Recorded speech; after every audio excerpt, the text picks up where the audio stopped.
اس امت پر احسان ہے رب کا کہ پچھلی قومیں سینکڑوں سال عبادت کریں اور ہم ایک رات عبادت کر لیں. ہمیں ایک بار جناب سبحان اللہ رجب کا روزہ, تو یہ سمجھنا ہے کہ ہمارے لیے ثواب بڑھا دیا گیا ہے بیکاز نسبت آف رسول پاک علیہ الصلوۃ والسلام کے میرے حبیب کے امتی ہیں.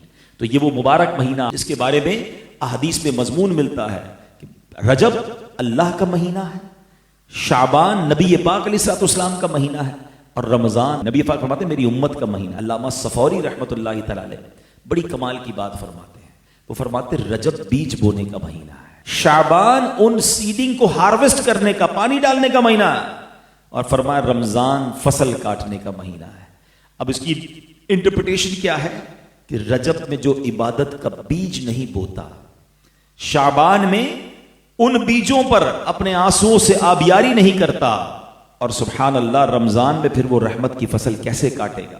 ہمارے اسلاف جب رجب کا چاند نظر آتا تھا اپنے آپ کو فری کرنا شروع کر دیتے تھے, جلدی جلدی مقدمے نپٹا دیتے تھے, لینا دینا ختم کر دیتے تاکہ عبادت میں مصروف ہو جائیں. شعبان میں کیونکہ شب برات ہے, نامہ اعمال پیش ہونے کی رات ہے, اور رمضان آنے سے پہلے پہلے اپنے آپ کو فری کرتے اور پھر اعتکاف میں بیٹھ جایا کرتے تھے. مگر ہماری کیا روٹین میں کوئی فرق آتا ہے کہ کوئی رجب آ گیا, یہ واقعی کوئی اسپیشل مہینہ ہے؟ جی ہاں میرے پیارے اسلامی بھائیو, یہ ویری اسپیشل مہینہ ہے, اور کاش ہمیں یہ بات سمجھ آئے اور ہم رجب کا احترام کریں. سبحان اللہ. یاد رکھیے حدیث پاک ہے, حضرت ابو امامہ رضی اللہ تعالیٰ حدیث کے راوی ہیں کہ 5 راتیں ایسی ہیں جس میں دعا رد نہیں کی جاتی. There are 5 sacred nights. ٹھیک ہے, ذرا غور سے سن لیجیے. 5 راتیں ایسی ہیں کہ دعائیں رد نہیں ہوتی, قبول ہوتی ہیں. نمبر 1 رجب کی پہلی رات. نمبر 2 فرمایا شعبان کی 15ویں رات, وہ بھی انشاءاللہ اگلے مہینے آنے والی ہے. پھر فرمایا شب جمعہ. یہ دیکھیں کچھ راتیں سال میں ایک بار آتی ہیں, اور اللہ کی رحمت سے ہر ہفتے ایک رات ہے.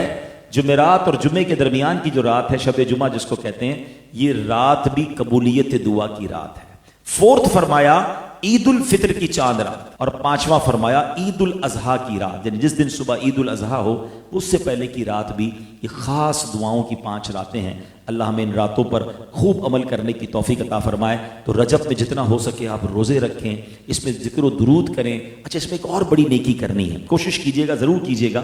اور حضرت سیدنا عبداللہ بن زبیر رضی اللہ عنہ سے روایت ہے کہ ماہ رجب میں جو کسی مسلمان کی پریشانی دور کرے, اللہ عز و جل اس کو جنت میں ایک ایسا محل عطا فرمائے گا جو حد نظر تک, یعنی جدھر تک آئی سائٹ جاتی ہے اتنا وسیع ہوگا, اتنا بڑا ہوگا.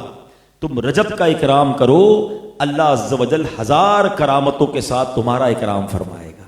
تو رجب کی عزت کرنی ہے, اور اس مہینے میں کوشش کر کے کسی ایک کی پریشانی دور کرنی. اور پریشان کو ڈھونڈنا مشکل نہیں ہے, آدھی دنیا ہی پریشان ہے, ٹھیک ہے نا. ہمارے ملازمین میں, ہمارے غریب رشتہ داروں میں بہت سارے لوگ کسی نہ کسی ڈیفیکلٹی میں. تو کوئی ایک کسی کی پریشانی, چاہے وہ مالی پریشانی ہے, مورل سپورٹ چاہیے, کوئی اس کو جناب کسی طریقے بھی ہیلپ چاہیے, اس کی پریشانی آپ اس نیت سے دور کریں, انشاءاللہ اللہ کریم ہماری پریشانیوں کو دور فرمائے گا.